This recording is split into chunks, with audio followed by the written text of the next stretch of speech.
Hi class, we're going to talk about pendulum problems today. But before we do, we got to talk about period and frequency. You've probably heard these terms before, but let's go over them again. Period and frequency are both ways to measure how often something occurs. Period is the number of seconds per cycle. The symbol for period is T. The unit is obviously seconds. And then there's frequency, which is the number of cycles per second. Frequency is F. The unit is hertz, so instead of writing out 25 cycles per second, you can just write out 25 hertz, which is Hz. Period and frequency are reciprocals, as you could probably tell by their definition. So the College Board does give this on the equation sheet, and then mathematically you can assume that this is also true. Frequency is 1 over the period. So here's an example. You jump rope 30 times in 15 seconds. What is the period and frequency of your jumps? Well, period, T, is equal to the number of seconds per cycle. So I could go 15 seconds over the 30 cycles or the 30 jumps, and I would get a period of half a second per jump. I could also measure the frequency or calculate that out. I could do 1 over 0.5, the reciprocal, and I would get 2 hertz. So 2 jumps per second. Again, they're saying the same thing. It takes half a second for 1 jump, or you get 2 jumps per second. They're both ways of showing how quickly somebody is jumping rope. All right, on to pendulums. Very beginning of the year, I gave you guys some pendulums. I said, go ahead and change the angle of the pendulum and see how that affects the period or the time to cycle back and forth. And you change the angle like I'm doing right now, and you tried to see if that affected the time to go back and forth. I also said, go ahead and you can change the mass. So you can have a really small mass, you can have a really large mass, and you can see if that affects it at all by just simply changing the mass, which, as you can tell right now, it doesn't seem to be doing much. You could also change the length. So you could have a longer pendulum, and you can have a much shorter pendulum. As you can see there, the length actually does matter, how much time it takes to go back and forth. And then we figured it out and talked about it. So now we're going to come back to that. It turns out that, from what I just showed you, and if you remember all the way back from the first week of school, the only thing that really affects it is the length. Now, it turns out that the angle does affect it. So if I pull it back, 10 degrees, 20 degrees, and 30 degrees, there's very little difference. You would never be able to tell in the lab. But once you start getting above 30 degrees, it actually does start to make a measurable, noticeable difference. So in all the problems that we do in this chapter, we're going to assume that the pendulum is always in between 0 and 30 degrees. So it turns out the only thing that really affected it was the length. Now, we can't change gravity in our lab, so it turns out gravity also does affect it, as you may have guessed. And there's a formula for the period of a pendulum, which is what I'm showing you guys now. Deriving this would take calculus, so we don't have calculus in our course, so the College Board just gives you this equation right here. So this equation is basically saying that the period of a pendulum is equal to 2 pi times the square root of L, which is the length in meters, divided by G, which is gravity, which is 10.0. All right, knowing that, we can go ahead and we can solve a bunch of problems. So I'm going to do about 4 of them here. All right, so how do each of the following affect the period of a pendulum? Increasing the mass. Well, you look at the formula, mass is not even in there, so there is no effect.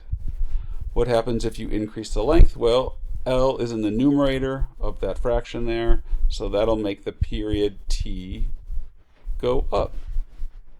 If I increase the angle between 0 and 30 degrees, again, you can see that there is no angle in that formula. Therefore, it is going to have no effect. If I increase gravity, I increase G. Well, I'm increasing the denominator, which means I'm going to have the period T is going to decrease. Moving on. Now some math problems. What is the period and frequency of a pendulum that has a length of 80 centimeters. All right, this is just a simple plug in some numbers. So I want the period, which is 2 pi square root of, now L, I have to convert centimeters to meters, so 80 centimeters is equal to 0.8 meters, and we're going to assume gravity is 10.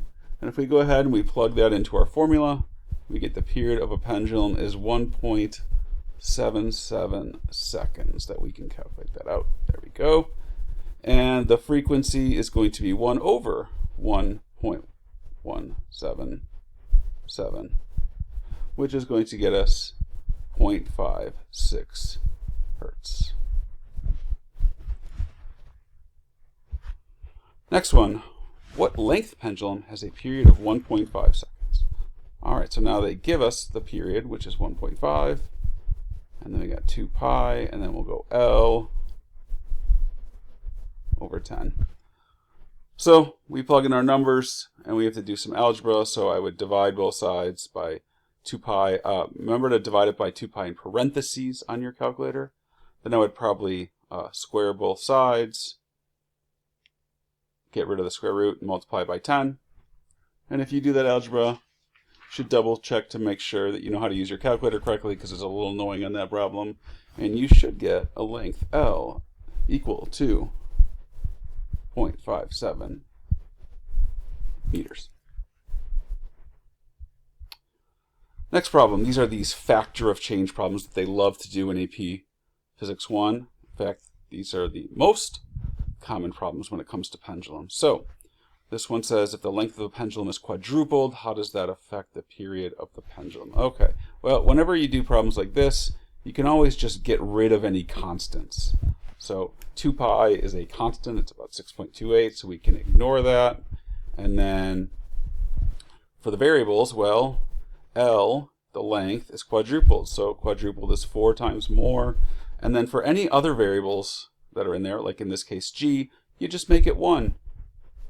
And then you simplify. So square root of 4 over 1 ends up being 2.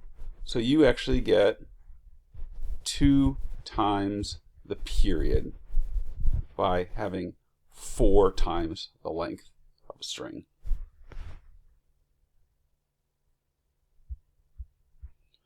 Next one, a pendulum of period t is brought to a planet where the acceleration due to gravity is 3 times that of Earth's. Okay, so somehow we've gotten to another planet, and we know the gravity is 3 times greater. How is the period of that pendulum affected? Okay, well, same thing. Period of a pendulum, well, I don't worry about those constants, which is there. And then I would go square root of, well, L is still the same. It's the same pendulum, so 1 over G, and G is now 3 times greater. So I can do this, square root of 1 over square root of 3, which is equal to 1 over root 3. And you can just leave it as that. That actually might be an option as one of the multiple choice. Or it is basically square root of 3 times less. So I think that square root of 3 is about 1.77. So it's 1.77 times less of a period for the same pendulum on Earth. So it could be written like that, or it could be written like that. All right, that should get you a really good jump on the homework assignment. And good luck, and let me know if you have any questions.